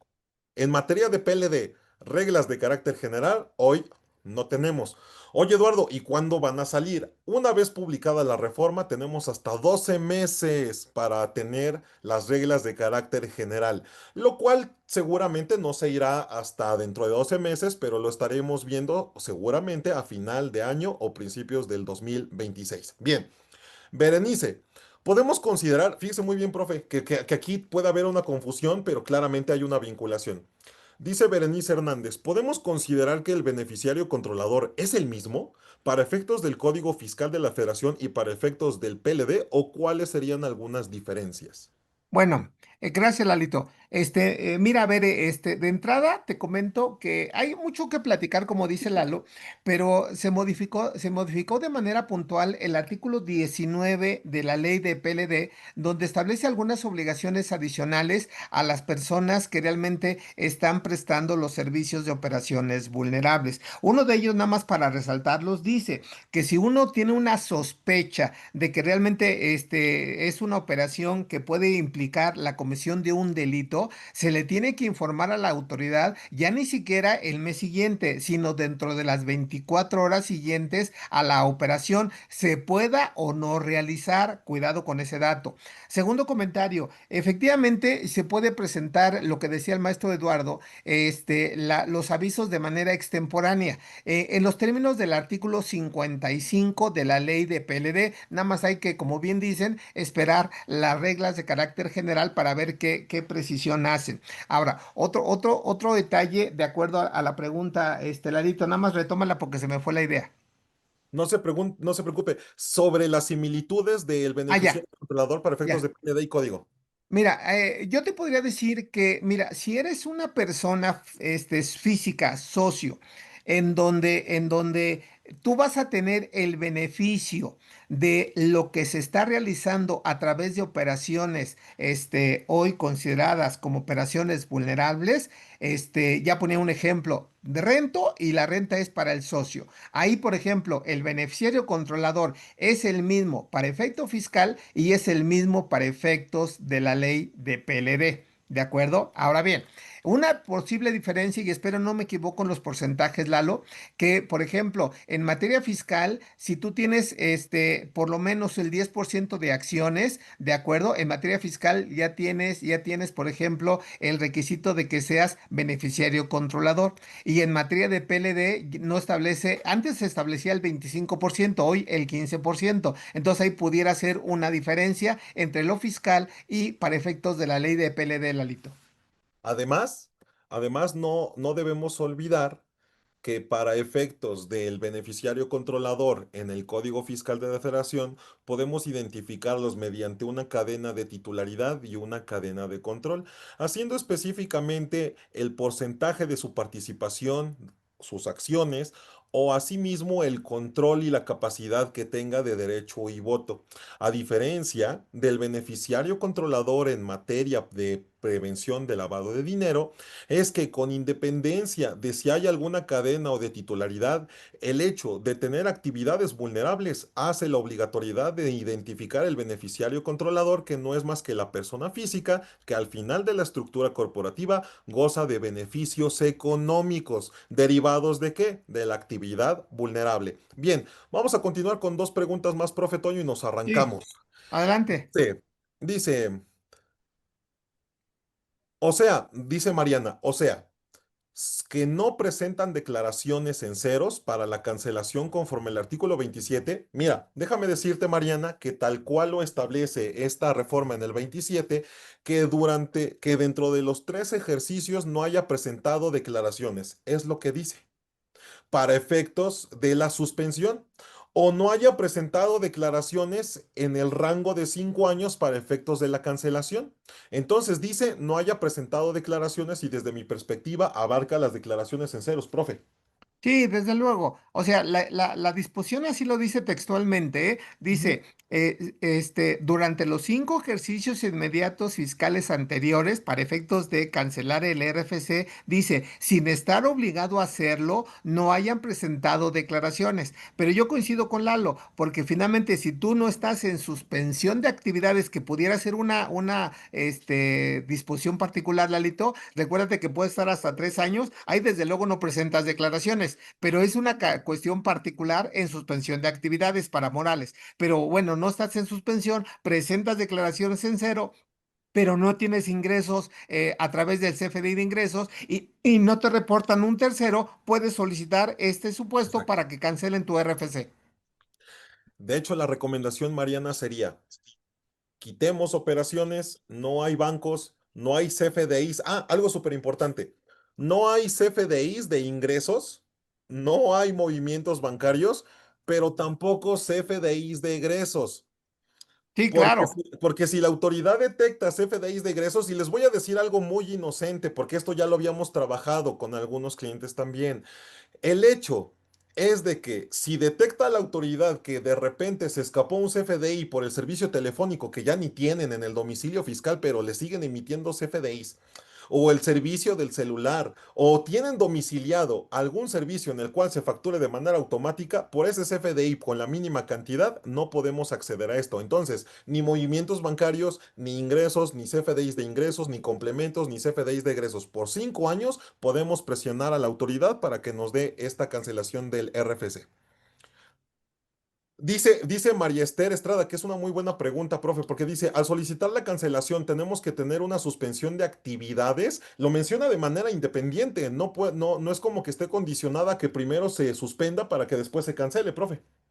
Sí, claro, pero es que tenemos que ver el caso en particular, Lalito. Específico. Ujú. Exacto, porque finalmente dentro de un proceso, digamos, de liquidación transparente, el primer punto es que si ya no tienes operaciones, como primer escenario, que estés en suspensión de actividades. Luego ya que te reactives para entrar a todo el protocolo de lo que es la disolución, el aviso por, bueno, más que aviso, la acta de asamblea por inicio de liquidación, presentar obviamente tus estados financieros en cero, etcétera, etcétera. Pero ella es parte del proceso, Lalito. Claro, sí, nos hacen preguntas al respecto. Lo que les pediría es que este análisis se hace en casos en específico, en concreto. Por ejemplo, dos, dice, yo he presentado mis declaraciones en cero, pero cada vez que voy a SAT a cancelar el RFC me pone trabas. Bueno, Paz Becerra, yo te diría, acércate a la luz. No, no es cierto.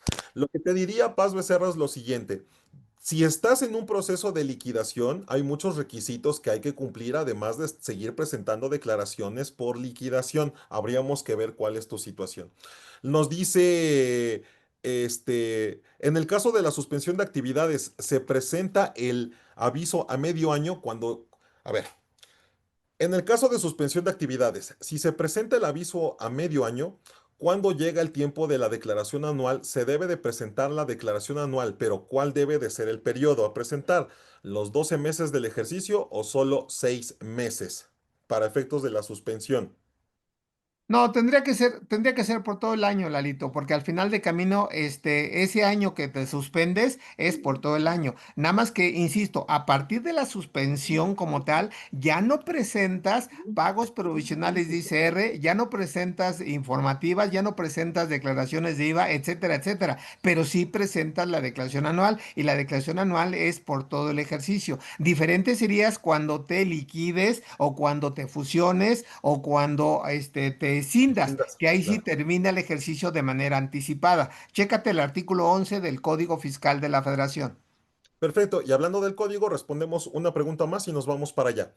Ok, Dice, contadores, una persona creada desde hace 10 años pero nunca ha tenido movimientos, ¿entra en este supuesto de cancelación del RFC? Sí, sí. sí entra perfectamente en el supuesto de cancelación. Muy bien, bueno, pues vamos a continuar sobre, yo hacía comentarios respecto de este tema de la depuración del RFC, de lo que se propone para efectos de cancelación del RFC. Sin embargo, profe Toño, quiero retomar otro tema, ya para que dejemos la carnita, es algo que nosotros hemos recomendado siempre a todos nuestros clientes y a todos los contribuyentes, a todos nuestros alumnos, al público en general. Hoy crear una empresa, ¿cómo les ha ido? Aquí tenemos casi 200 personas. ¿Cómo les ha ido para constituir una nueva sociedad en el SAT? Quien haya tenido la experiencia puede confirmarme que ha sido todo un calvario. ¿Por qué? Porque hoy la autoridad fiscal te separa el trámite y lo menciono porque es parte de la reforma, ¿sale? Es parte de la propuesta. Hoy para dar de alta en el RFC persona física, persona moral, lo que te dice la autoridad es lo siguiente. Uno, primero vienes a dar tu alta y luego vienes en otro trámite a realizar la fiel. Perfecto. ¿Cuál es el primer problema? Profe Toño, si los socios no están al corriente de sus obligaciones fiscales con opinión positiva, si no tienen fiel vigente, no procede la constitución de sociedad mercantil. Sí, No correcto. procede. Y esto viene como reforma porque se agrave un poco más en los siguientes supuestos. Fíjense muy bien. Si los socios no están al corriente de sus obligaciones fiscales, en el momento en que vas a dar de alta a la persona moral, ¿qué creen jóvenes? No solo no te hacen el alta a la persona moral, sino de inmediato hay una cancelación para efectos de la fiel a los socios o accionistas. Esto es deben de tener mucho cuidado. Si van a tomar la decisión de abrir una persona moral, deben de considerar que los socios, uno, tengan habilitado la obligación y el régimen fiscal de socio y accionista dividendos. Dos, que la opinión del cumplimiento de obligaciones fiscales esté positiva. Tres, que tengan fiel vigente. Cuatro, cuiden a sus partes relacionadas. ¿Por qué? Porque si estos socios y accionistas tienen sociedad conyugal o además forman parte de otras sociedades mercantiles, los mismos puntos que les acabo de mencionar deben de estar perfectamente cuidados y les estoy hablando solo de la constitución de una persona moral. Profe, ¿cómo ven estos trámites? Sí, efectivamente. Y nada más sumando, Lalito, y como tú dices, entrando a la carnita, hoy esas disposiciones que hemos platicado del artículo 27 del código también tienen mucho que ver, y apúntenlo amigos, con el artículo 17H en su fracción 10, 11 y 12, que básicamente son irregularidades o algunos aspectos que la autoridad no los ha detectado y no han subsanado esas diferencias o inclusive han declarado pérdidas fiscales inexistentes. En esos tres casos, y considerando el comentario de Lalo, también la autoridad puede negar la solicitud de inscripción en el RFC. Aquí la idea es que esté bien tanto el socio, el apoderado, el que ejerce el control y desde luego la persona moral que van a dar de alta, para que realmente no tengan problemas ante la autoridad. Y dicho sea de paso, Lalito, yo creo que con todo este tema de las reformas y del PLD, hoy por ejemplo, nada más como dato curioso, hoy constituimos una empresa en Tehuacán, Puebla, y hoy también los bancos están poniendo muchas trabas en habilitar cuentas bancarias de empresas que si no tienen todo perfectamente alineado, no les van a abrir las cuentas, considerando que pudieran ser empresas fantasma. Y creo que por ahí viene la reforma concreta del código, que realmente no se hagan este tipo de trámites para no seguir creando empresas que realizan operaciones de facturaciones falsas, Lalito. Así es, profe Toño. Entonces, jóvenes, como pueden ver, no es más que el cúmulo de recomendaciones y sugerencias derivados del nuevo paquete económico 2016 2026, pero también, jóvenes, relacionado a las obligaciones vigentes que tenemos. Sean bienvenidos sus preguntas. Ya nada más nos quedan 20 minutos. Vamos a entrar a dos, tres temas del Código Fiscal de la Federación súper importantes. Uno relacionado con los comprobantes falsos, uno relacionado con la cancelación de certificado de sellos, y yo creo que podemos ir cerrando poco a poco. Vamos a leer tres preguntas, profe, nada más para cerrar este temita. Sí, Dice, si tengo renta, a ver, dice Consuelo Solorio, si tengo renta, pero no he rentado, y solo se presentan pagos provisionales en cero, ¿me conviene la suspensión de actividades? pues yo creo que tiene que evaluar si va a percibir o no ingresos, porque si realmente está así presentando declaraciones ceros, lo recomendable sí es presentar suspensión de actividad, Lalito. Sí, así es. Sí, porque se tiene que valorar que si esa empresa en algún momento se va a abrir nuevamente, va a tener operaciones, nada más es suspensión para que reanude actividades posteriormente. Si no, tal vez valorar la liquidación de dicha sociedad. Dice, si falleció uno de los socios, esto es una pregunta muy padre, pero dice, si falleció uno de los socios, ¿es obligación de la empresa hacer el aviso o lo debe de hacer la viuda? Con la ayuda de su No, contador, dice. ok, no, cuando tengamos alguna situación particular de personas físicas, el trámite lo tiene que hacer la persona que quede como albacea o representante de la sucesión, inclusive el pago de impuestos que estén pendientes, Lalito, y en su momento ya, después de dejar todo planchadito, la cancelación del RFC, la empresa nada que ver. Exacto, exacto, sí. De hecho, recuerden que la persona moral tiene personalidad jurídica independiente de los socios. Entonces, si hay un procedimiento para que la persona física, independientemente, hay que analizar si tuvo actividad empresarial o no, para efectos de decirte cuál es el trámite correcto. Pero la persona moral, nada. Viene otra pregunta y dice, hola, buen día, gracias por la exposición. Una SAS que no pude liquidar en 5 años, pero está en suspensión. Eh, ¿Podrá cancelarse o podrá cancelarse en el RFC? Sí, sí es viable. Si está en suspensión, Claro. tiene movimientos. El siguiente paso es entonces la cancelación y puedes presionar para que sea esta que mencionamos en el artículo 27. Bien, perfecto. Profe Toño, ya son 11:40. Jóvenes, esto ya está a punto de terminar. Por favor, sigan preguntando, sigan mandando sus saludos. También coméntenos alguna recomendación o sugerencia para los siguientes eventos que tendremos. La verdad es que estamos muy agradecidos con todos ustedes. Profe, tema súper importante que a todos nos afecta, principalmente porque es conocido como la muerte del empresario. Y perdonen que lo diga de esta manera, pero ya estamos en vísperas de Día de Muertos y creo que es prudente. El 17H del Código Fiscal de la Federación hace referencia a la restricción definitiva de certificados de sellos.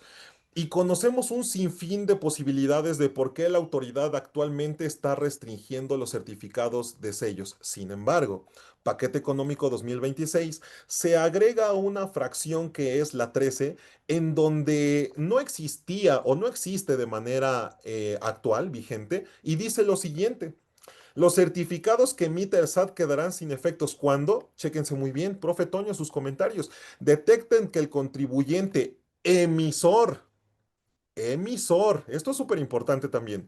Detecten que el contribuyente emisor de comprobantes fiscales no desvirtuó la presunción de que se emitió comprobantes fiscales falsos y se determinó que se ubica en los supuestos del 49 bis, fracción 8, inciso B de este código. Comprobantes falsos, profe, y me voy a este 49 bis. Bueno, aquí nada más un par de comentarios a propósito de esto, Lalito, para que más o menos entendamos el contexto. Primer elemento, hay que recordar la reforma al artículo 19 constitucional en su segundo párrafo, donde se adiciona como un delito doloso, dice cualquier actividad relacionada con falsos comprobantes. Yo creo que esto es el detonador, ¿de acuerdo? Ahora, segundo punto, la exposición de motivos que da nacimiento a esta situación de comprobantes falsos son tres párrafos que me voy a permitir comentar en donde viene precisamente el argumento de la autoridad de esta reforma. Vean qué dice. Los comprobantes fiscales digitales por Internet deben de amparar operaciones que ya les adelantaba, existentes, verdaderas o actos jurídicos reales, que de hecho, a propósito, Lalito, es un nuevo requisito de los comprobantes fiscales digitales que se adiciona al artículo 29 letra A para que lo tengan presente. Segundo comentario dice, los comprobantes fiscales deben de tener como requisito que las operaciones existan en un determinado momento y que contengan la verdad de que su existencia sea objetiva. En caso contrario, se considerarán falsos. Y tercer comentario que viene en la exposición de motivos dice, con lo anterior se pretende que los contribuyentes no argumenten que los comprobantes no pueden ser falsos al haberse emitido, ¿de acuerdo?, por el timbrado del SAT. Entonces, ese es un argumento. Ahora, ya nada más terminando este comentario, la misma exposición de motivos define los conceptos que acabo de mencionar. Hay nada más para que lo tengan prudente. Existente, entiéndase que existe en un determinado momento. Verdadero, que contiene la verdad. Y real, que tiene existencia objetiva. Derivado de esto, pues lógicamente la autoridad, si no concuerdan con estos documentos, el mismo artículo 29 letra A, Lalito, dispone que si no se cumple con algún requisito del 29 o 29 letra A, no se le dará efecto fiscal a los FDIs. Y me adelanto también, porque eso es padrísimo.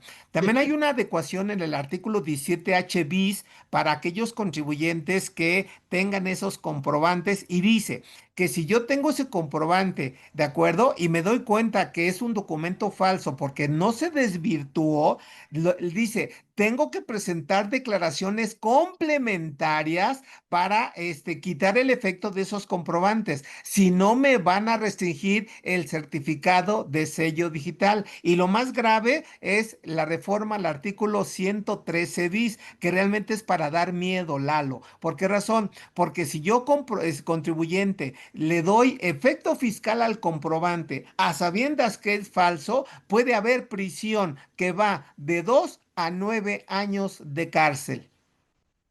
Sí, profe Toño, y aquí debemos de tener mucho cuidado porque hay algo que nosotros no vemos, colegas. El hecho de que la autoridad detecte que tenemos CFDIs falsos, que hoy ya existe el concepto, y que nos obligue a presentar declaraciones complementarias, no dándole efectos a estos CFDIs, profe Toño, no nos exime del delito en sí. Son temas diferentes. Podemos regularizar la parte fiscal no dándole efectos a estos FDIs, pero no nos exime del delito que ya está establecido, profe, este 113 bis. Sí, correcto. Ese es un detallazo, jóvenes, que realmente está dando mucho de qué hablar. yo sin ser abogado te diría, Lalito, ahí no hay para dónde hacerse porque la disposición es clara. Tú contribuyente que le das efectos fiscales a los comprobantes falsos, es prisión y ni Dios te lo puede quitar esa sanción. Sin embargo, hice un comentario de que hoy la forma correcta de defenderse es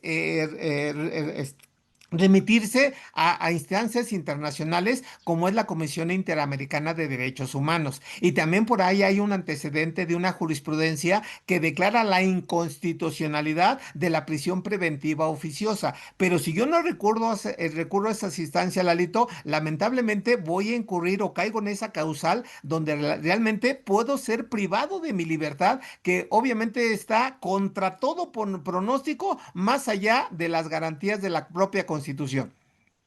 Y esto es importante, jóvenes, porque cuando se vino toda la marea respecto de la actualización al Poder Judicial, por ahí teníamos un comentario, profe, y decíamos, mira, normalmente tú tienes problemas con el SAT, llega la autoridad, ejerce facultades de comprobación del 42 del Código Fiscal de la Federación, podemos proceder a nuestra defensa, que es el recurso de revocación o ante tribunales con el juicio de nulidad, y esperamos que no llegue a un tema de amparo para que no toques el poder judicial porque ya sabemos cómo está. Y de repente, profe Toño, no es tema del día de hoy, pero contémplenlo, por favor, colegas jóvenes, contémplenlo, no es tema del día de hoy. Pero cuando estábamos defendiendo este tema de no llegar al poder judicial para poder garantizar que nuestros procedimientos y procesos fueran de la manera más correcta, ¿qué creen? Se viene una iniciativa para desaparecer en el Tribunal Federal de Justicia Administrativa. Y luego se viene la iniciativa para reformar la ley de amparo. Que Dios nos agarre amparados. Regresando a nuestro tema, profe, siguiendo y continuando con las modificaciones del paquete económico para 2026 respecto del CFDI. Ya hablamos entonces del CFDI en sus aspectos de falsedad, de comprobación, de realidad, así como de las sanciones, pero también, ya lo mencionaba usted, tenemos requisitos de los FDIs precisamente de este artículo 29A que nos establece que los comprobantes fiscales deben de contener los siguientes requisitos y tenemos el inciso F precisamente derivado de la reforma y dice, los que expidan los contribuyentes que distribuyan o enajenen hidrocarburos o petrolíferos deberán contener el número de permiso concedido por la Comisión Nacional de Energía. Hasta ahí todo bien, pero no estaba. Otro, la fracción 9. Aquí, profe Toño, amparar operaciones existentes, verdaderas o actos jurídicos reales. Los comprobantes que no cumplan con el requisito establecido en esta fracción se consideran falsos para este código. Con eso, jóvenes, profe Toño, esto va relacionado con el deporte nacional, que sigue siendo deporte nacional, el tema de las factureras, profe Toño. Sí, lamentablemente la disposición es muy clara, jóvenes. Inclusive, yo estoy de acuerdo, Lalito, de que realmente el comprobante como tal no se puede calificar como un comprobante falso, porque obviamente lleva toda una serie de metodología, lo tiembla la autoridad, cumplimos los requisitos del anexo 20 del código de la resolución miscelánea, etcétera.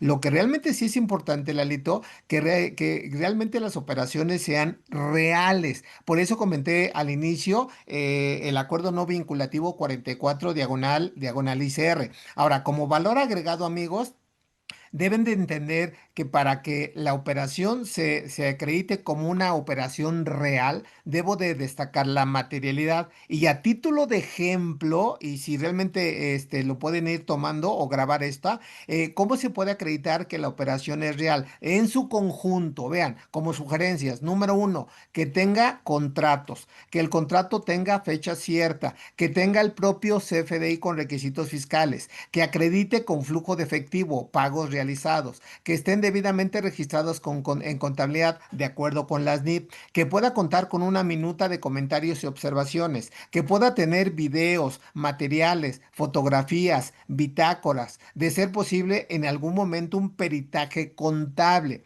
La misma autoridad ha dicho que para acreditar la materialidad se puede considerar informes de avances del proyecto, resultados del mismo proyecto, guías técnicas y manuales de operación. Entonces, si sumamos todo eso, Lalito, y lo hemos comentado en algún foro, cuando realmente la operación es real, ella misma se puede acreditar la materialidad porque realmente se dio el servicio. El problema es cuando no se da el servicio y entramos en los CEFOS y en los EDOS, pues realmente es, yo diría, prácticamente imposible acreditar una materialidad que no existe. Perfecto, profe Toño. Aquí tenemos un comentario de nuestro socio en materia de defensa fiscal, Jonathan Medina.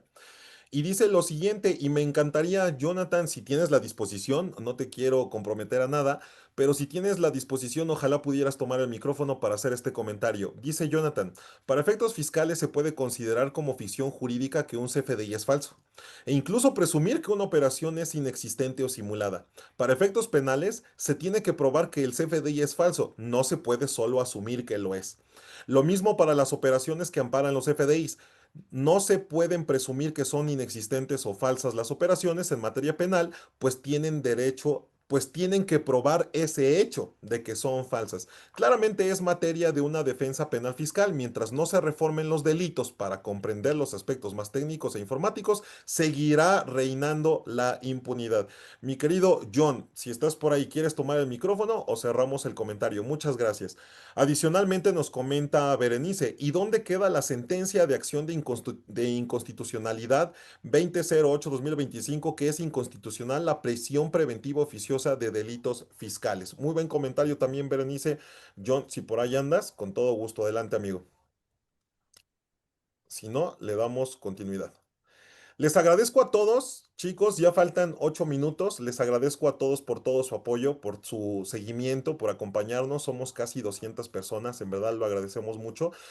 Comentarios finales, profe Toño, tenemos mucho de qué platicar. También el artículo 42 en cuanto al tema de las facultades de la autoridad fiscal, tratándose, por ejemplo, de las visitas domiciliarias en efectos y todas las facultades. Para este efecto se agrega un inciso G, se pretende, se reforma, se añade, como quieran mencionarlo, finalmente es el paquete económico 2026 en donde la autoridad fiscal podrán revisar, ¿no? En este orden de ideas, que se haya cumplido con las disposiciones fiscales, por ejemplo, en materia de CFDIs, hablando de las visitas domiciliarias, o a fin de verificar obligaciones, y dice el inciso G. Que los comprobantes fiscales amparen operaciones existentes, verdaderas o actos jurídicos reales cuando la autoridad presuma que dichos comprobantes se emitieron sin cumplir con el requisito que mencionábamos con anterioridad. En este orden de ideas, jóvenes, como ustedes pueden ver, todo lo relacionado a comprobantes falsos tiene una correlación desde el hecho de que hoy ya existe como concepto, de que se plasma como requisito o como requisitos para poder garantizar que es real o no una operación respecto de los FDIs, así como de que la autoridad fiscal ejerciendo facultades de comprobación puede revisar también la veracidad de los mismos. Adicionalmente, la autoridad fiscal, cuando detecte que estos pueden o no ser reales, tendremos un procedimiento, el cual ya mencionaba el maestro José Antonio, en donde podemos quitarle los efectos fiscales, pero desde mi perspectiva, no le quitas los efectos de sanciones o de delitos que menciona la propia ley, con independencia también de que nuestros colegas abogados pues harán su respectiva chamba. Jóvenes, hasta aquí tenemos algún comentario, alguna duda. Profe Toño, comentarios finales, alguna otra reforma importante que quiera platicarnos.